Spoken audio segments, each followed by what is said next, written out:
Welcome friends, welcome to the lecture series of analog electronics. So today we are going to learn about the lead and lag compensator. That is basically useful for the phase, we can say the phase in phase, or we can say the out phase the system, or we can say the particular thing which is going beyond the phase, which is not in phase. So whenever output of an operational amplifier is lying under some phase, or we can say the leading the phase, so or we can say in the particular manner that lag or lead of the phase can be set up by this particular configuration. इस चीज में क्या हो रहा है कि अगर आपका फेस कोई लैग कर रहा है या लीड कर रहा है, तो उसके मुताबिक आपको क्या करना है, उसको अच्छे से इन फेस लाके हमको वर्क करना है। कई बार ऐसा होगा कि ऑपरेशनल एम्पलीफायर जो हमारा है उसके अंदर कोई पर्टिकुलर सिस्टम के लिए जो आउटपुट है वो ठीक से नहीं मिल रहा है, या तो फेस जो है उसका वो लीड कर रहा है या लैग कर रहा है due to this particular amplification action, right. तो पहले हम जो अंडरस्टैंड करने वाले हैं वो है ऑप एम्प, यानी कि ऑपरेशनल एम्पलीफायर लीड कंपेंसेटर। अगर लीड कर रहा है तो क्या, a circuit which adds a zero to the system. अभी ये जीरो ऐड करने की जो बात कर रहे हैं वो क्या है, तो एक्चुअली जो जीरो ऐड कर रहे हैं, तो ये जो कैपेसिटर है, ये कैपेसिटर जैसे इंट्रोड्यूस होगा सर्किट के अंदर, इट विल जनरेट और we can say it will add a pole to the system. और इसके तरीके से क्या होगा, ये कैपेसिटर ऐड करने की वजह से we can able to improve the steady state response of the system. Steady state response जो है सिस्टम का, उसको हम बेटर कर सकते हैं, और we can say we can improve the steady state response. ये स्टेडी स्टेट रिस्पॉन्स जो है वो एक्चुअली क्या कर रहा है, क्योंकि कैपेसिटर की जो चार्जिंग और डिस्चार्जिंग मोमेंट है उसकी वजह से ये जो पूरा फेज में लीड कर रहा है या लैग कर रहा है उसको हम ठीक कर सकते हैं। अगर फेज लीड कर रहा है तो हम कैपेसिटर को जो है वो पैरेलल में लगा सकते हैं, और अगर कैपेसिटर जो है यहां पे लगाएंगे मतलब कि सीरीज में विद द आउटपुट टर्मिनल, तो क्या होगा, तो ये होगा कि वो जो सिस्टम लैग कर रहा है उसको जो है इन फेज लाने के लिए उसके अंदर थोड़ा बहुत इंप्रूवमेंट करके देगा। तो ये जो पूरा नेटवर्क हमने यहाँ पे देखा है, ये जो आरसी नेटवर्क है, external RC network for pole zero compensation, ये क्या कर रहा है कि पोल और जीरो को कंपेंसेट करेगा। पोल और जीरो कैसे डिसाइड करेंगे, तो ये जो ट्रांसफर फंक्शन यहाँ पे मैंने लिखा है, तो ये पूरा एक पोल है, और ये ऊपर अगर कोई यही वाला टर्म ऊपर आ रहा है तो उसको हम बोलेंगे जीरो। वो आगे अभी हम अंडरस्टैंड करेंगे। तो क्या कर रहे हैं, तो कि प्रोवाइड्स जो phase, it will provides the phase lead in frequency response of the system.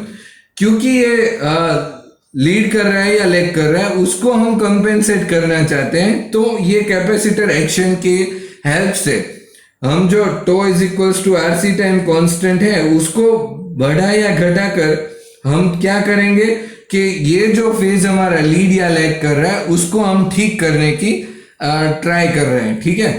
तो ये जो चीजें हैं इस तरीके से अंडरस्टैंड हो सकती है, और उसको हम क्या बोलते हैं, तो स्टेडी स्टेट रिस्पॉन्स जो है सिस्टम का वो उससे बेटर होगा।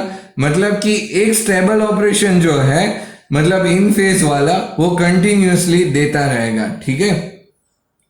So basically sometimes the system also requires that the phase should be of lagging by 180 degree, or we can say 90 degree in that way. So वो सब चीजें हम किस चीज से कर सकते हैं, ये आरसी नेटवर्क के मुताबिक। So compensating network adds a pole at lower frequency अभी क्या कर रहा है, लोअर फ्रीक्वेंसीज पे ये एक पोल ऐड करके दे रहा है। तो उसके तरीके से क्या होगा, ये जो हम ऐड कर रहे हैं पोल उसके मुताबिक, तो ये क्या करेगा कि आपका जो सिस्टम का रिस्पॉन्स है उसको बेटर करके देगा। A zero at higher frequency, then it will be adding the external zero at this particular transfer function। तो अभी हम इसको डिराइव कैसे कर सकते हैं, तो देखो ट्रांसफर फंक्शन जो है वो हम इस तरीके से लिख सकते हैं कि a dash is equals to output of RC network divided by the input of RC network equals to VO divided by VO1। तो इसके मुताबिक अगर आप लिखेंगे तो ये सब टर्म्स कुछ ऐसे आएंगी, Z2 divided by Z1 plus Z2 multiplied by VO1। यहाँ पे जो है वो VO1 हमने दिखाया है, V इनपुट दिखाया है, R2 और C क्या है वो भी दिखाया है, VO क्या है वो भी हमने यहाँ पे देखा।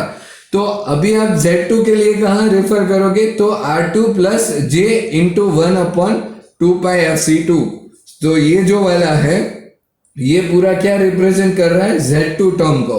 और अगर हम Z1 प्लस Z2 की बात करें तो Z1 तो हमें पता ही है क्या है, सिर्फ R, तो ये वाला Z1 है, तो Z1 R1 plus R2 plus 1J into 1 divided by 2πfc2। अभी इस टर्म को हम फर्दर सिंप्लीफाई करेंगे तो हमें जो है इस तरीके से कुछ टर्म जो है वो मिलेगा, 1 plus J 2πf R2C2 divided by 1 plus 2πf R1 plus R2 into C2।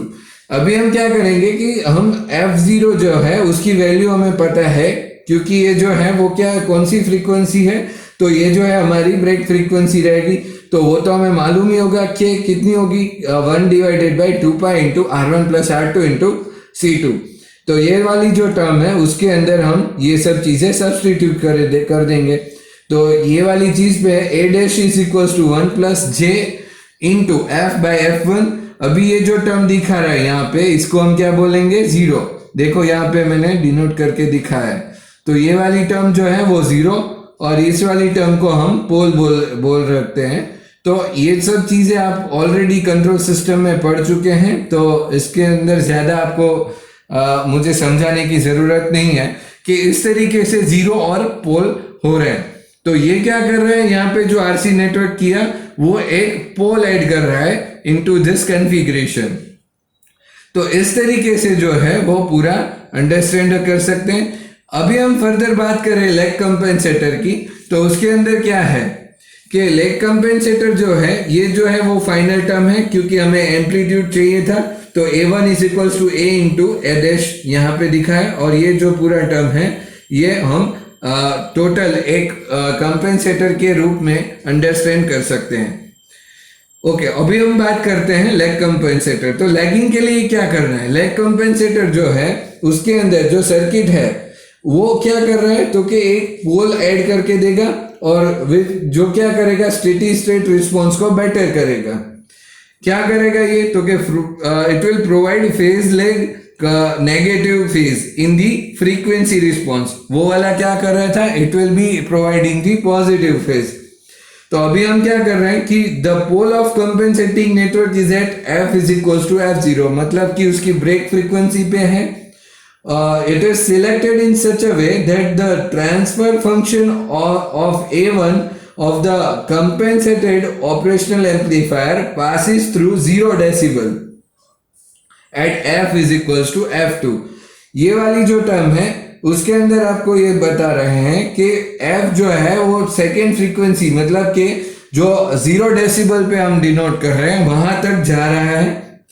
तो उस 0 डेसिबल पॉइंट वैल्यू पे जो नॉर्मल फ्रीक्वेंसी है वो F2 की फ्रीक्वेंसी जितनी हो जाएगी, ठीक है।